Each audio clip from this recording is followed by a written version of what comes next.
오늘은 가정의 달입니다. 특별히 올해는 어린이날 그리고 어버이날이 있는 달이기도 해서 특별히 가정의 소중함을 기억하게 하는 달이라 그렇게 말할 수가 있습니다. 성도 여러분의 가정에 하나님의 은혜와 복주심이 함께 하시기를 축원합니다. 교회 안에는 신앙이 좋은 사람, 믿음이 좋은 사람들이 많이 있습니다. 그러면 어떤 사람이 믿음과 신앙이 좋은 사람입니까? 우리는 신앙이 좋다 이렇게 생각할 때마다 열심히 기도하는 사람, 열심히 예배하는 사람, 교회를 위해서 봉사하고 다른 사람을 섬기는 사람, 이런 사람들을 떠올리면서 이런 분들이 믿음이 좋은 분들이라 그렇게 생각하기가 쉽습니다. 물론 믿음이 좋은 사람일수록 그런 일들을 더 잘할 수가 있습니다. 그러나 교회에서 기도하고 예배하고 봉사하고 섬김을 잘하는 사람보다 더 나은 사람이 있다면 그것은 바로 자신의 가정을 천국으로 만드는 사람입니다. 예수를 믿는 사람 중에 가정에 충실하고 가족들을 위해서 헌신하고 가정에서 자기의 책임을 다하는 사람 가운데 신앙이 없고 믿음이 없는 사람이 없습니다. 믿음이 부족한 사람은 없습니다. 오히려 집에서 새는 쪽박이 바깥에서 샌다 이런 말이 있는 것처럼 가정에 충실하지 못한 사람이 다른 일을 잘할 수 있다고 생각하기가 어렵습니다. 그런 면에서 본다면 가정생활에 충실한 사람, 가정에서 맡겨진 사명을 잘 감당하는 사람이 하나님을 기쁘시게 하는 신앙으로 훌륭한 믿음의 열매를 맺을 수가 있습니다. 그래서 믿음의 사람은 먼저 가정을 바로 세워야 합니다. 성경에서는 하나님과 인간의 관계를 세 가지 모델로 보여줍니다. 먼저 하나님과 인간의 관계를 주인과 종의 관계, 그리고 아버지와 아들의 관계, 그리고 신랑과 신부의 관계, 이 셋으로 나누어 볼 수가 있습니다. 우리가 살아가는 세상에는 같은 하나님을 믿으면서도 종의 입장에서 믿는 사람들이 있습니다. 구약의 성도들이 그러했고 유대 교도들이 그렇습니다. 구약 성경에서는 철저히 종의 입장을 강조합니다. 종과 주인은 법적인 관계입니다. 그래서 종은 주인의 말에 순종하면 괜찮지만 주인의 말에 불복하게 되면 벌을 받기도 합니다. 그래서 종에게는 절대 복종의 의무만이 있습니다. 그래서 종교적으로도 이것은 율법적인 관계라 그렇게 말할 수가 있습니다. 실제로 예수님이 오시기 전에는 하나님과 인간의 관계는 주인과 종의 관계, 법적인 관계, 율법적인 관계밖에 없었습니다. 그런가 하면 아버지와 아들의 관계가 있습니다. 아들은 아버지와 한 집에서 살면서 아버지의 유산을 상속받는 은혜를 누립니다. 아버지와 아들의 관계는 은혜의 관계이고 믿음의 관계이고 끊을래야 끊을 수 없는 천륜에 속한 가족의 관계입니다. 그런데 이 관계는 예수 그리스도로 말미암아 생긴 관계입니다. 예수님께서는 구약의 율법 아래 종과 같이 살았던 우리에게 오셔서 하나님을 아버지라고 부르고 하나님을 아버지로 모시는 새로운 관계를 열어주셨습니다. 이것이 바로 복음의 능력이고 은혜인 것입니다. 그런데 부자지간보다도 더 가까운 것이 바로 부부의 관계입니다. 하나님은 예수님께서는 하나님과 인간의 관계를 더 자세히 설명해 주시려고 신랑과 신부의 예를 들었습니다. 신랑과 신부는 부부 관계입니다. 이 관계는 주인과 종의 관계, 아버지와 아들의 관계보다 더 친밀한 관계입니다. 우리는 예수 그리스도를 구주로 영접하는 순간 그리스도의 영이 내 안에 오셔서 하나님의 성령이 거하실 만한 거룩한 전이 되었고 정결한 그리스도의 신부로 예비되었습니다. 그리스도 안에서 새로운 관계가 시작된 것입니다. 그래서 우리는 종에서 아들로, 아들에서 신부의 단계로 바꾸어지는 신분 변화가 일어나게 되었습니다. 그래서 우리는 하나님의 행복이 나의 행복이 되고 하나님의 영광이 나의 영광이 되고 하나님의 생명이 나의 생명이 되는 깊은 은혜의 경지에서 살도록 축복해 주셨습니다. 이런 의미에서 가정이야말로 하나님의 사랑을 배우는 것이고 작은 교회가 되는 것입니다. 그러면 성경에서는 우리에게 어떤 교훈을 주고 있습니까? 첫 번째로 살펴볼 것은 예수님께서는 가정을 소중히 여기셨다는 것입니다. 예수님께서 무거운 십자가를 지시고 비아 돌로로사를 걸어가실 때에 여자들이 뒤따라가면서 눈물을 흘렸습니다.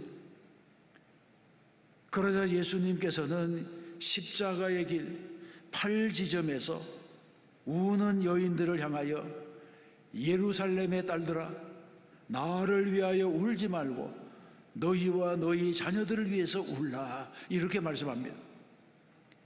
예수님을 위해서 우는 일도 귀한 일이지만 예수님께서는 여제자들에게 너희와 너희 자녀를 생각하라 너희와 너희 자녀들을 위해서 울라 이렇게 교훈하고 있는 것입니다. 예수님은 십자가를 앞두시고 성도들의 가정, 성도들의 자녀를 걱정하셨습니다. 예수님께서는 하나님을 경외하는 사람일수록 가정에 충실해야 되고 가정을 귀하게 여겨야 되고 자녀들을 위해서 기도해야 되고 그 자녀들을 믿음의 길로 갈 수 있도록 부모의 책임을 다해야 한다고 하는 것을 강조하셨습니다. 우리는 예배를 드리면서 은혜를 받아야 할 줄로 믿습니다. 예배 드리면서 은혜 받아야 됩니다. 그리고 받은 은혜로 세상에 나가서 잘 살아야 됩니다. 성공하고 승리해야 됩니다. 무엇보다도 우리는 가정에서 승리해야 됩니다. 은혜를 받은 사람은 가정을 바로 세우는 사람이 되어야 하고 은혜를 받은 사람은 자녀들을 주 안에서 잘 양육하는 사람이 되어야 합니다. 그래서 믿음의 사람은 교회를 통해서 주시는 축복이 가정을 통해서 흐르게 하고 내가 받은 은혜로 가정을 아름답게 꾸미고 가정을 즐겁고 복된 곳이 되게 하고 이 가정을 하나님께서 주시는 각종 아름답고 좋은 것으로 가득 채워야 합니다. 이것이 바로 우리가 신앙생활을 통해서 받는 축복이 되는 것입니다. 그러므로 성도들은 가정을 귀하게 여겨야 됩니다. 하나님께서 우리에게 가정을 주셨습니다. 모든 것은 이 가정으로부터 시작됩니다. 오늘 우리 시대의 문제점도 여기에 문제가 있다, 저기에 문제가 있다고 말하지만 그 뿌리는 가정에 있습니다. 가정을 소홀히 여기는 사람들이 가정을 뛰쳐나가서 탈선하게 됩니다. 그 많은 청소년들의 탈선, 그 많은 어머니와 아버지들의 탈선, 이런 탈선 때문에 가정이 무너지고 사회가 혼란해지고 범죄가 증가하게 되는 것입니다. 이 모든 시작이 가정으로부터 오게 됩니다. 우리는 서구 사회가 잘못되어 가고 있다고 염려하지만 오히려 염려스러운 것은 우리나라입니다. 유럽의 대부분의 나라는 날이 저물면 갈 곳이 없습니다. 상점도 5시만 되면 문을 닫아버리고 차도 잘 다니지 않고 거리도 한산합니다. 직장에서 퇴근하면 다 집으로 돌아가서 가족과 함께 저녁 식사를 합니다. 유럽에서는 밤중에 남자들만 다닐 수 있는 그런 곳이 많지 않습니다. 밤늦게 문을 여는 술집도 없습니다. 저녁 6시까지는 시장 골목에 사람이 바글바글 하다가도 저녁 식사 시간이 되면 다 사라집니다. 모두가 자기 집으로 돌아가서 저녁 식사를 하는 것입니다. 그러나 여러분, 가정의 그릇이 깨어지게 되면 그 안에서 오염된 물이 흘러나와서 사회를 더럽게 하고 나라를 혼란하게 합니다. 그러므로 가정이 건강해야지 나라가 건강해질 수 있습니다. 성도들은 가정을 소중히 여겨야 할 줄로 믿습니다. 두 번째 가정은 하나님께서 친히 세우신 기관입니다. 하나님께서 이 땅에 친히 세우신 기관이 두 개 있습니다. 하나는 가정이고 다른 하나는 교회입니다. 그래서 가정과 교회는 거룩합니다. 아름답습니다. 영원합니다. 왜 그렇습니까? 하나님께서 친히 세우셨기 때문입니다. 창세기 2장에 보면 하나님께서 천지 만물을 만드시고 보시기에 좋았더라고 했습니다. 빛을 만드시고 보시기에 좋았더라 하셨고, 궁창을 만드시고 보시기에 좋았더라고 했고, 땅에 풀과 씨 맺는 채소를 만드시고 보시기에 좋았다고 하셨습니다. 그리고는 마지막 날에 하나님이 지으신 그 모든 것을 보시니 보시기에 심히 좋았더라고 했습니다. 그런데 성경에 보게 되면 하나님께서 좋지 않다고 말씀하신 일이 있습니다. 하나님께서는 아담을 지으신 이후에 사람이 혼자 사는 것이 좋지 아니하니 이렇게 말씀했습니다. 하나님께서는 모든 동물을 암수로 만드시고 곤충과 식물마저도 암수가 있는데 아담만은 혼자였습니다. 그래서 아담을 위하여 짝을 만드셨습니다. 아담을 잠들게 한 다음에 아담의 갈비뼈 하나를 취해서 예쁜 하와를 만드셨습니다. 아담이 잠에서 깨어보니 갈비뼈 하나가 없어졌습니다. 그런데 옆에 보니 아름다운 하와가 있었습니다. 이를 본 아담이 이는 내 뼈 중에 뼈요 살 중에 살이라고 하고는 하와와 더불어 가정을 이루게 되었습니다. 그래서 가정이야말로 하나님의 계획이고 하나님의 작품이라고 하는 것을 알게 됩니다. 그러므로 부부는 서로 사랑해야 됩니다. 그런데 많은 가정들이 결혼할 때는 최고로 사랑했다가 점차로 식어져서 나중에는 시베리아처럼 냉랭해지기도 합니다. 결혼할 때는 꽃이 만발했다가 살아가면서 그 꽃이 다 지고 시들게 되는 것입니다. 그러나 성경에서 말씀하는 사랑, 하나님께서 우리에게 주시는 축복의 가정은 그런 것이 아닙니다. 오히려 결혼할 때는 입만 자랐다가 그 다음에 20년, 30년, 40년 살아가면서 점점 자라나서 이 땅을 떠나갈 때야말로 사랑의 꽃이 만발하도록 해야 합니다. 그러기 위해서 우리는 평생 가정이라고 하는 정원을 아름답게 가꾸고 정성껏 관리해야 됩니다. 화단 하나 가꾸는데도 정성이 필요한데 가정은 어때야 하겠습니까? 사실 결혼할 때는 잘 모르고 결혼합니다. 아무리 오래 연애를 해도 결혼할 때의 사랑은 부분적입니다. 이기적입니다. 진정한 사랑이 무엇인지를 잘 깨닫지 못합니다. 그러나 함께 살아가면서 함께 자녀를 낳아 키우면서 점점 사랑에 눈을 뜨게 되고 남편은 아내를, 아내는 남편을 더 귀한 줄로 알게 됩니다. 그 사랑이 최고에 달할 때 가장 만족한 몸과 마음으로 하나님의 품으로 옮겨지는 것이 바로 성도의 미래가 되는 것입니다. 신혼 때만 좋았다가 평생을 싸우고 영원한 하나님의 나라로 들어가면 그것이야말로 얼마나 비극이 되겠습니까? 성경에서는 부부에 대해서 이렇게 말합니다. 사람이 부모를 떠나 그의 아내와 합하여 그 둘이 한 육체가 될지니 이 비밀이 크도다. 아멘. 이 말씀처럼 부부는 한 몸과도 같습니다. 아내와 남편은 떠나는 일이 없습니다. 항상 같이 있어야 됩니다. 무엇이 더 오래 가느냐? 그렇게 물어보면 역시 부부의 사랑이 오래가고 영원한 것입니다. 자녀를 사랑하는 것은 부분적입니다. 자녀들은 크고 장성하게 되면 다 부모의 품을 떠나가게 됩니다. 그러므로 진정으로 몸과 마음이 하나가 될 수 있는 것은 부부입니다. 이 사실을 우리는 잘 알아야 됩니다. 그래서 부부는 서로를 귀하게 여겨야 됩니다. 아내는 바깥 일의 시간을 빼앗겨서 집안일을 소홀히 하면 안 됩니다. 동창회, 산악회, 부녀회, 계모임 이런 것으로 너무 바빠서 가정을 소홀히 하는 아내가 되면 안 됩니다. 정말 자기는 좋은 것으로 살면서 남편에게는 아무 것이나 하라 이렇게 말하게 되면 남편의 마음이 멀어지고 사랑이 식어지고 한눈을 팔고 사고가 납니다.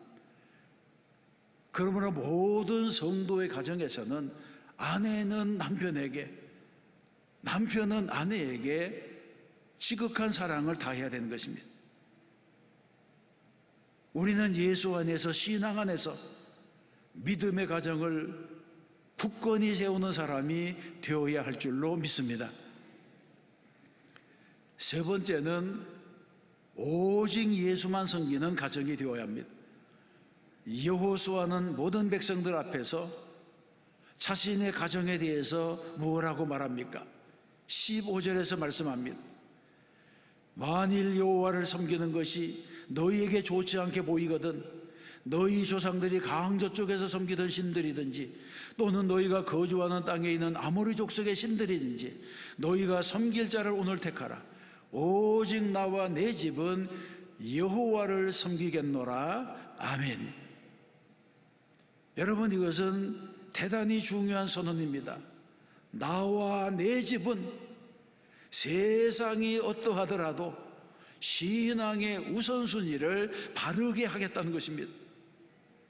세상이 다 우상을 섬기고 사람들이 다 하나님을 떠난다 할지라도 나와 내 집은, 나와 내 후손들은 오직 여호와만을 섬기겠다고 하는 것입니다. 이런 신앙 고백이 저와 여러분에게 있어야 할 줄로 믿습니다. 유럽을 여행해 보신 분들을 잘 아시겠지만 유럽의 모든 도시, 모든 마을은 교회를 중심으로 세워집니다. 도시의 가장 중심, 노른자의 땅에 교회가 있고 교회 앞에 광장이 있고 그 둘레에 궁전과 관공서 건물들이 있습니다. 점점 도시가 확대되면서 시장과 학교가 세워지고 그리고 주택들이 그 주변을 두르게 됩니다. 어느 도시에 가도 마찬가지입니다. 모든 도시가 교회를 중심으로 해서 뻗어나가게 만들었습니다. 그리고 스위스는 그 도시의 가장 높은 곳에 교회가 있습니다. 그래서 교회보다 높은 건물을 세울 수가 없습니다. 하나님께서는 일찍이 이런 나라들을 잘 되게 하셨습니다.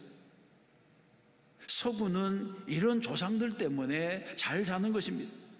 교회가 축복의 통로가 되어서 나라를 부강하게 만든 것입니다. 여러분, 오늘 우리 사회는 위기에 처해 있다, 이런 진단을 받고 있습니다. 이 사회가 고통을 받으며 신음을 당하고 있습니다. 우리는 무엇이 문제인지를 정확하게 찾아야 됩니다. 많은 사람들이 경제가 발전하고 국민소득이 높아지고 돈을 많이 벌면 행복해질 것이라고 생각합니다. 그래서 어른이나 아이나 할 것 없이 돈만 벌면 된다, 돈이면 다 된다, 이런 생각을 가지게 됩니다.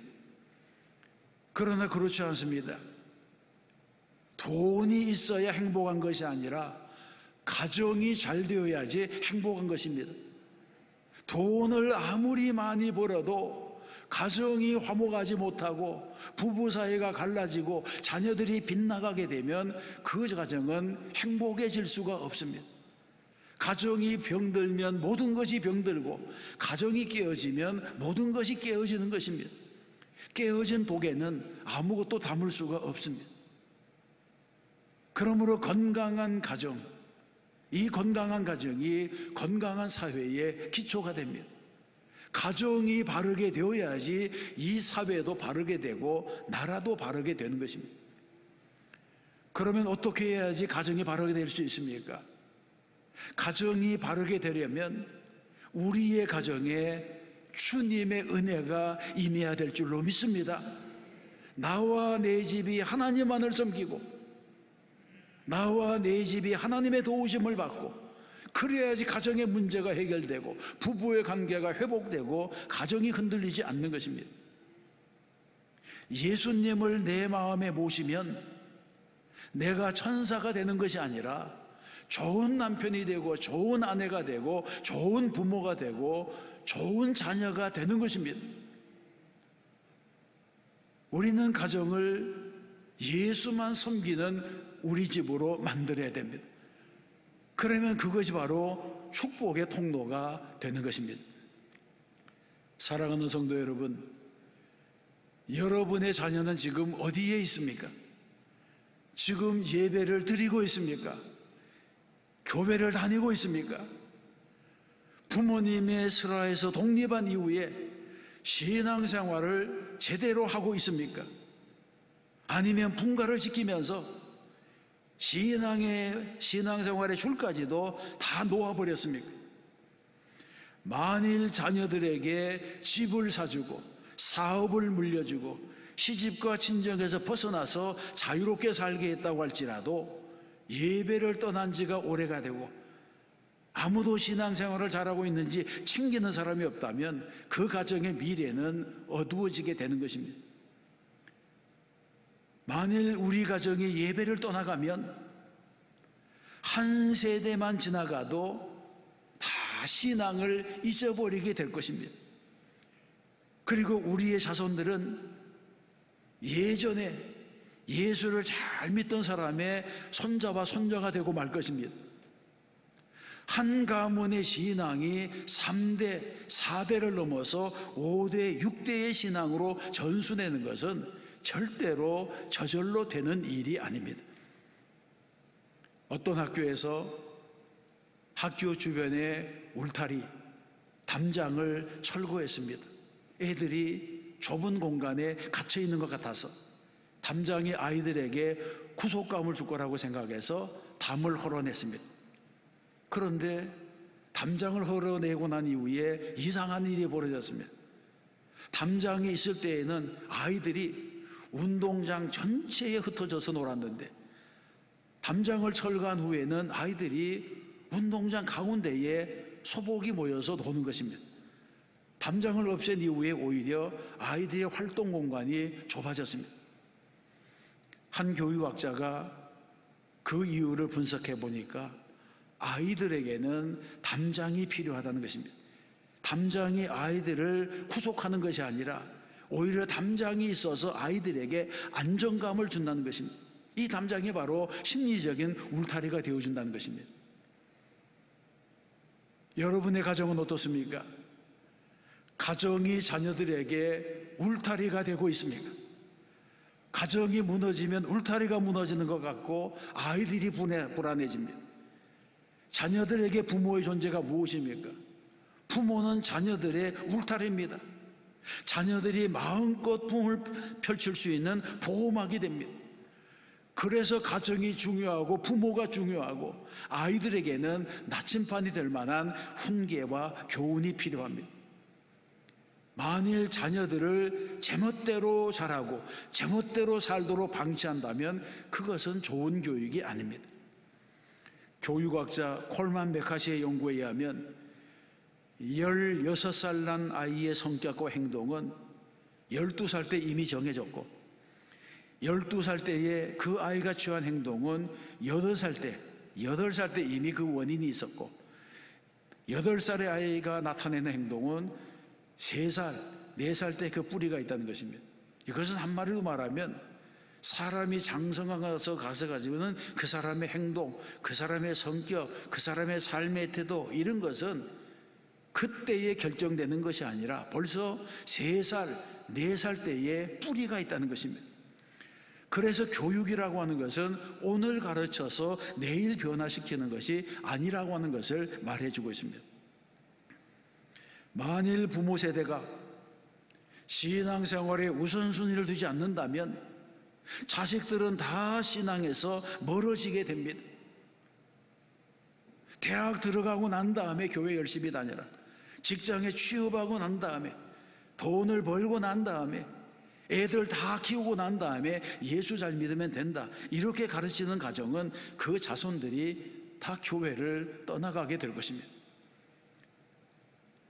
가정주의를 맞이해서 당부를 드립니다. 우리 교회는 부모님들이 먼저 건강한 가정을 세우고 자녀들을 하나님의 말씀으로 양육하고 자녀들에게 신앙의 모범을 보여야 할 줄로 믿습니다.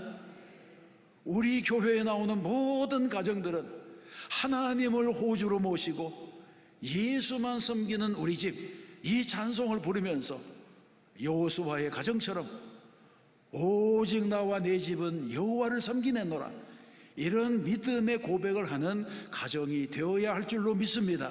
이런 가정이 될 때 성도의 가정에 세대를 이어 복이 흐르고 다음 세대가 더 잘 되고 믿음의 명문가가 되어지는 축복이 임하게 될 줄로 믿습니다. 또 한 주가 믿음으로 살고 말씀대로 살아 승리하는 성도가 되시기를 주님의 이름으로 축원합니다.